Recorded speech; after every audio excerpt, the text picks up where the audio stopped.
You are watching an ORACLOUD Plus Training as a Service video snippet. Snippets are concise, targeted tutorials explaining how to use, configure, integrate, deploy, and support Oracle's Fusion Cloud applications. Snippets are delivered via FAST, the Fusion Application Support Tool. FAST is accessible via the web at www.oracloud.plus. No more watching hours of Learning Path style videos to get to the 5-minute snippet you need. Learn Oracle's Fusion Cloud applications in minutes, not hours. Hello and welcome to the Fusion versus PeopleSoft Supplier Registration Comparison video. This video is intended for existing PeopleSoft eSupplier Connection licensees looking for comparison versus Fusion's Supplier Registration Application, or what they call Functional Work Area. Please note that Fusion is often referred to as either Fusion Cloud Applications, and/or Oracle Cloud in the marketplace. They are one and the same.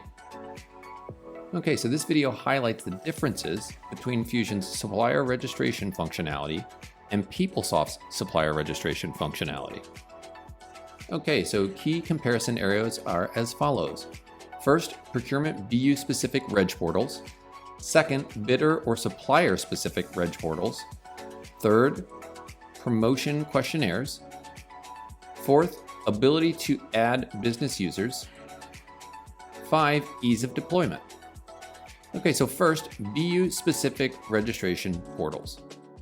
Okay, so when you're in PeopleSoft and you have a registration portal, it is one registration portal. You can, if you want to perform pretty heavy customization, probably change portals or point them to different BUs. But in Fusion, this is easy and it occurs out of the box. In fact, what you see in the image here is the configuration for a procurement business unit.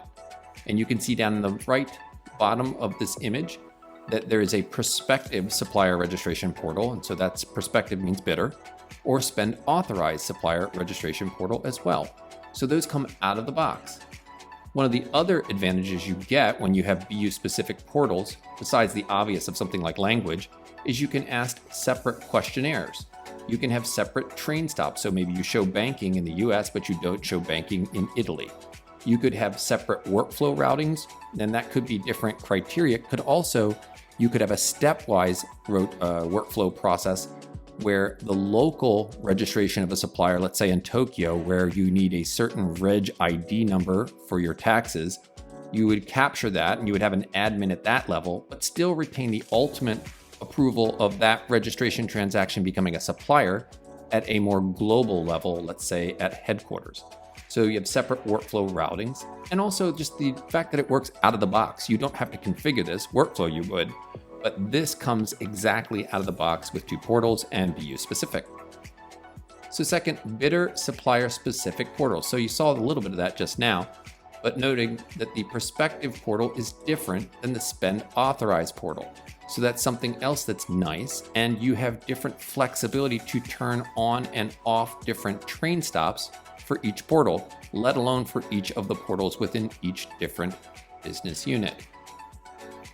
3, promotion questionnaires. So promotion in Fusion is the process of a bidder or prospective supplier becoming a spend authorized supplier. So as we all know, we want to get bidders in to create depth within our sourcing events. To do that, we want to ask for a minimum, or what we'll call core requirements. So perhaps your tax ID number, or the fact that you're not on an OFAC or SAM.gov do not use list. Those we need. But we can also ask for an affidavit or amendment to get the remaining requirements. And so we could attach that document here, or as part of the registration portal, have it signed. But then when you go through this process of promotion, so now you've been awarded, we can send another questionnaire to the supplier, and that supplier now would have to answer the more stringent and often what is extended, not core, values. And those were covered, meaning made sure that you understand, Mr. and Mrs. Supplier, we're going to need them. And now we're going to ask for them. Those were in the affidavit I talked about a minute ago. So again, here's the promotion process from prospective to spend authorized. This is a Fusion process. In PeopleSoft, bidder is wholly separate than supplier. And so not only do you not have a promotion process, but you kind of have a cutoff in terms of if I bid on 6 different sourcing events as a bidder, that bidding activity does not follow to a supplier in PeopleSoft because you retire or deactivate the bidder ID. That's not the case in Fusion. This is a nice upgrade. I believe it's the same in EBS as well. So number 4, the ability to add supplier contacts. So as you know, if you're going to do this in legacy land, particularly in PeopleSoft, this is adding a user ID. It usually has to go to security or an app admin. This is another role that doesn't largely exist in Fusion. I won't say it completely goes away, but as you see here in the image, this is the registration process. I can ask this is the first slide, company details, for a contact, which flows to the second tab, which is all about adding more contacts. So the ability to add them in the registration is much easier. And it's worth noting the ability to manage them. If you go to look at supplier management, changing passwords, setting different access suppliers that access, or rather contacts accessing more than one supplier in a merger. The ability to manage them is also much improved, if you will. Okay, so then lastly, ease of deployment. You can probably guess where we're going to go with this. And you can see here on the top left, this again is the procurement business function. Out of the box, it comes. You don't have to do something for the URLs. You don't have to get somebody in tech to set up a different server or some kind of technical configuration. If you have Fusion, you have this. It's already set up.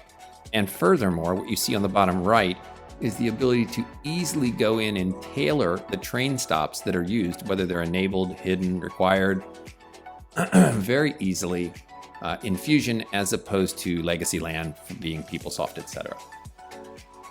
So those are just 5 quick advantages in the supplier registration process when we look at PeopleSoft versus Fusion. I hope you found this informative, and thank you for watching.